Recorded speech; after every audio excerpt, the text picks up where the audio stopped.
Hello student, मैं Surbhi Lather. Welcome to my YouTube channel Lather online classes. आज हम आपको कक्षा 9 का गतिविधि की एक्सरसाइज 1.1 कराएंगे। देखिए इसका पहला क्वेश्चन क्या कह रहा है। पहला क्वेश्चन कह रहा है, क्या शून्य एक परिमेय संख्या है? क्या इसे आप p बटे q के रूप में लिख सकते हैं, जहां p और q एक पूर्णांक है और q हमारा 0 के बराबर नहीं है, मतलब शून्य के बराबर नहीं है। तो देखिए हम देखिए सबसे पहली चीज शून्य एक परिमेय संख्या होता है, लेकिन हम शून्य एक परिमेय संख्या होता है, लेकिन हम क्या करेंगे, हम q को 0 नहीं दिखाएंगे, क्योंकि परिमेय संख्या जो है p बटा q के रूप में व्यक्त करते हैं, तो हम q को 0 नहीं दिखाएंगे, लेकिन हाँ p को हम 0 दिखा सकते हैं। q को हम 0 नहीं दिखा सकते, लेकिन हम p को 0 दिखा सकते हैं। ठीक है, तो देखिए हम इसका आंसर कैसे करेंगे।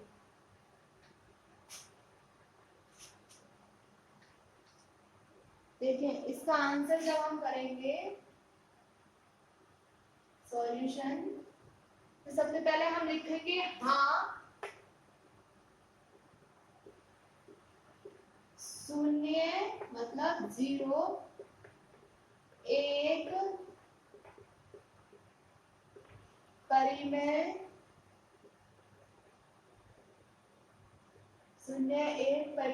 संख्या है। ठीक है, शून्य एक परिमेय संख्या है।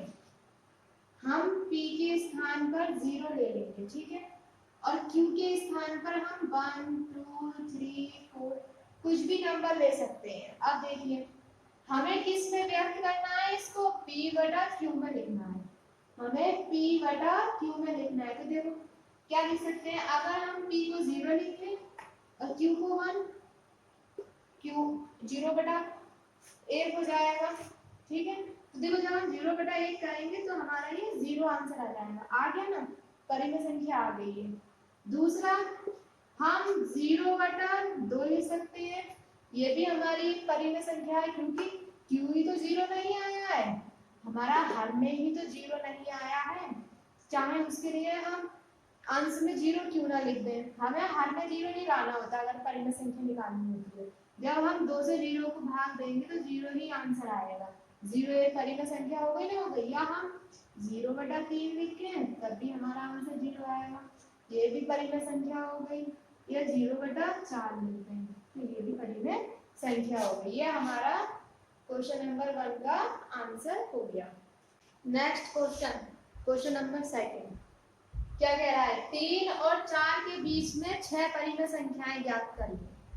हमसे कह रहा है 3 और 4 के बीच में हमें 6 परिमेय संख्याएं ज्ञात करनी है। तो देखिए इसको हम हल कैसे करेंगे, अगर हमसे किसी भी संख्या के बीच में जितनी संख्याएं पूछता है कि उतनी संख्याओं की परिमेय संख्या ज्ञात करिए, तो हम जो संख्या दे रखी होगी उसमें हम 1 जोड़ देंगे। जैसे हमें 3 और 4 के बीच में परिमेय संख्याएं पूछ रहा है, ठीक है, और कितनी पूछ रहा है, 6 पूछ रहा है। जब 6 पूछे तो हम क्या करेंगे, इस 6 में 1 जोड़ देंगे। ठीक है, अगर 6 परिमेय संख्या पूछेगा तो 6 में हम 1 जोड़ देंगे, कितना आ गया, 7। ठीक है, या अगर हमसे 3 परिमेय संख्या पूछता है किसी भी दो नंबर के बीच में, तब हम 3 पूछता है तो 3 में हम 1 जोड़ देंगे, 4 आएगा। अब देखिए ये तो आपको समझ में आ गया, जितनी संख्या हमसे परिमेय संख्या पूछेगा उसमें हम 1 जोड़कर आंसर निकालेंगे। ठीक है, जैसे 6 पूछ रहा था, हमने 1 जोड़ा, 7 आ गया। अब देखिए आगे क्या करना है, हमें ये तो पता चल गया कि 6 में 1 जोड़कर 7 आ गया। अब हमें इस 7 के साथ क्या करना है वो देखिए, हमें जो 3 और 4 दे रखे हैं, हम इस 3 को 3 बटा 1 लिख लेते हैं। कोई अंतर थोड़ी ना बढ़ रहा है, यहाँ नंबर चेंज हो गया, नहीं। देखो 3 को हम 3 बटा 1 लिख सकते हैं, क्योंकि 1 से कोई फर्क नहीं पड़ता है नीचे। ऐसे ही हम 4 को 4 बटा 1 लिख देंगे। ठीक है, अब जो हमने जोड़ा था, 6 परिमेय संख्या पूछा था, 6 में 1 जोड़कर 7 जो हमारा आंसर आया, उस 7 से हम अंश और हर में 3/1 के और 4/1 के दोनों के साथ गुणा कर देंगे इसके अंश और हर में 7 से, इस तरीके से 7/7। तो देखो कितना आंसर आया, 3 सत्ते 21, 7 ही कम 7, 4 सत्ते 28 और 7 ही कम 7। हमने 3 और 4 को 21/7 और 28/7 में बदल दिया। अब हम 21/7 और 28/7 के बीच की नंबर लिखेंगे।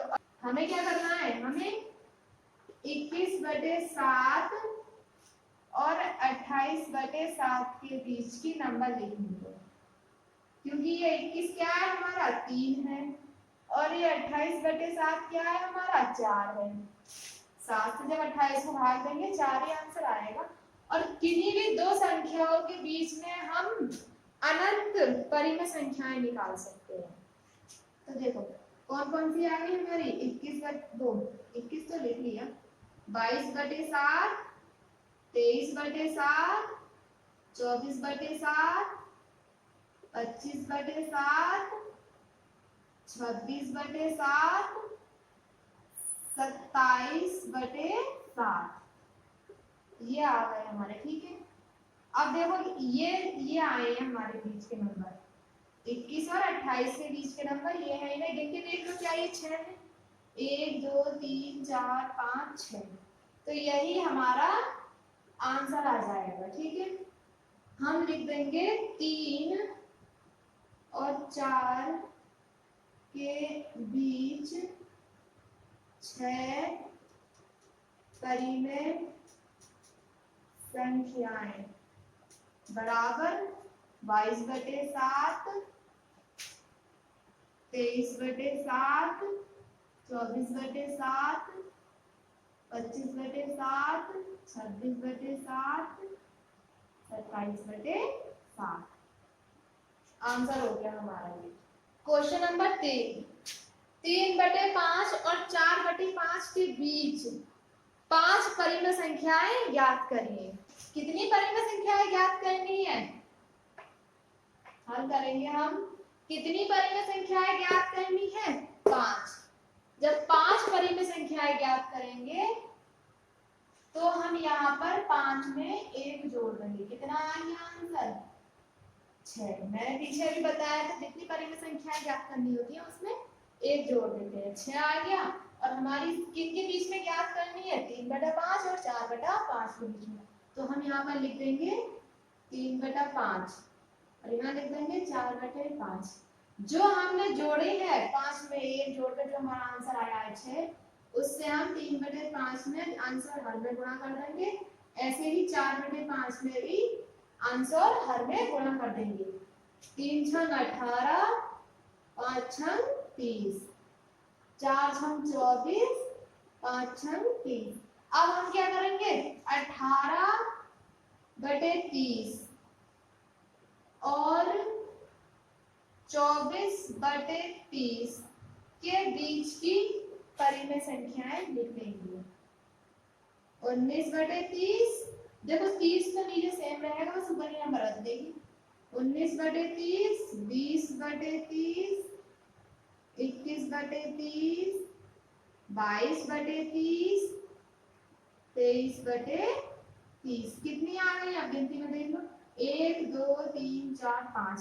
5 पूछ रहा था तो 5 ही आ गई। हमेशा याद रखना, अगर 5 पूछे उस संख्या में 1 जोड़ दो, फिर उस संख्या की हम क्या करेंगे, जो भी हमें 2 नंबर के बीच में दे रखा हो उस संख्या को अंश और हर में उन 2 संख्याओं से गुणा करके उनके बीच की नंबर इस तरीके से हम निकाल सकते हैं।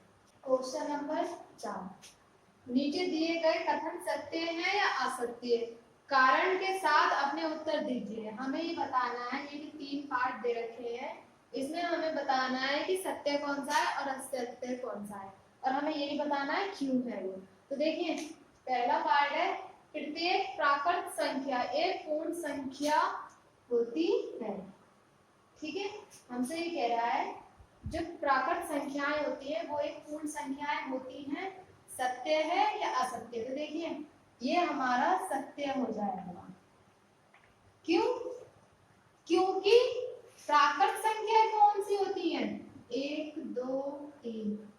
जो 1 2 से शुरू होती है और अनंत तक जाती है। और पूर्ण संख्याएं कौन सी होती है? जो 0 से शुरू होती है और अनंत तक जाती है। तो देखो प्राकृत संख्याएं हमारी पूर्ण संख्याएं होती है। क्यों? क्योंकि पूर्ण संख्या में 0 को छोड़कर बाकी की सारी प्राकृत संख्याएं आती हैं। नेक्स्ट है ये तृतीय पूर्णांक संख्या। एक पूर्ण संख्या होती है। तृतीय पूर्णांक संख्या कौन सी होती है? जिसमें हमारे धनात्मक भी आते हैं और ऋणात्मक भी आते हैं। क्या वे पूर्ण संख्याएं होती है? तो हम लिखेंगे नहीं, मतलब आ सकते हैं। आ सकते क्यों है ये? आ सकती है इसलिए है सारे ही पूर्णांक संख्याएं पूर्ण संख्या नहीं होती, क्योंकि पूर्ण संख्या हमारे 0 1 2 और अनंत तक जाती है। ये हमारी 0 से शुरुआत होती है। लेकिन पूर्णांक संख्या जो होती है 0 के बाद तो होती ही है। ये तो हम बोल सकते हैं कि 0 के बाद की सारी संख्याएं हमारी पूर्ण संख्याएं। लेकिन पूर्णांक में क्या होता है? ऋणात्मक भी आता है। -1 माइनस 2 -3 से लेकर अनंत तक। इसमें ये संख्याएं जो तो वगैरह सारे ही पूर्णांक संख्या पूर्ण संख्या होती है, तो हम लिख देंगे नहीं होती। तृतीय परिमेय संख्या एक पूर्ण संख्या होती है। तो देखिए तृतीय परिमेय संख्या हमारी पूर्ण संख्या नहीं होती है। क्यों? वो ऐसे, देखिए हम बताएंगे कैसे। अगर मैं एक संख्या लिख दूं 4/2, ये p बटा q के रूप में लिख दिया मैंने। जब मैं 4/2 लिखूंगी तो मुझे साफ साफ दिख रहा है 2 से मैंने 4 काट दिया 2 बार, तो क्या आ गया? सिर्फ 2 आ गया। इसको तो मैं बोल सकती हूँ कि हाँ ये पूर्ण संख्या है। लेकिन अगर मैं लिख दूं 3/5, क्या 5 से 3 कट जाएगा? नहीं कटेगा, इसलिए ये पूर्ण संख्या नहीं होगी। पूर्ण संख्या हमारी पूरी पूर्ण होनी चाहिए, लेकिन ये हमारे भिन्न में आ गई, इसलिए भिन्न जो होते हैं पूर्ण संख्या नहीं होती है। या मैं लिख दूं 8/6, क्या ये पूर्ण संख्या होगी? नहीं, इसलिए ये असत्य हो गया। यहाँ पर हमारी इस चैप्टर की एक्सरसाइज 1.1 कंप्लीट हो गई है, खत्म हो गई है पूरी तरीके से। और आप लोगों को समझने भी आ गया होगा, या अगर किसी को कोई क्वेश्चन समझने नहीं आया हो तो प्लीज कमेंट कर देना। और हाँ, चैनल को सब्सक्राइब जरूर करना, शेयर करना और लाइक करना।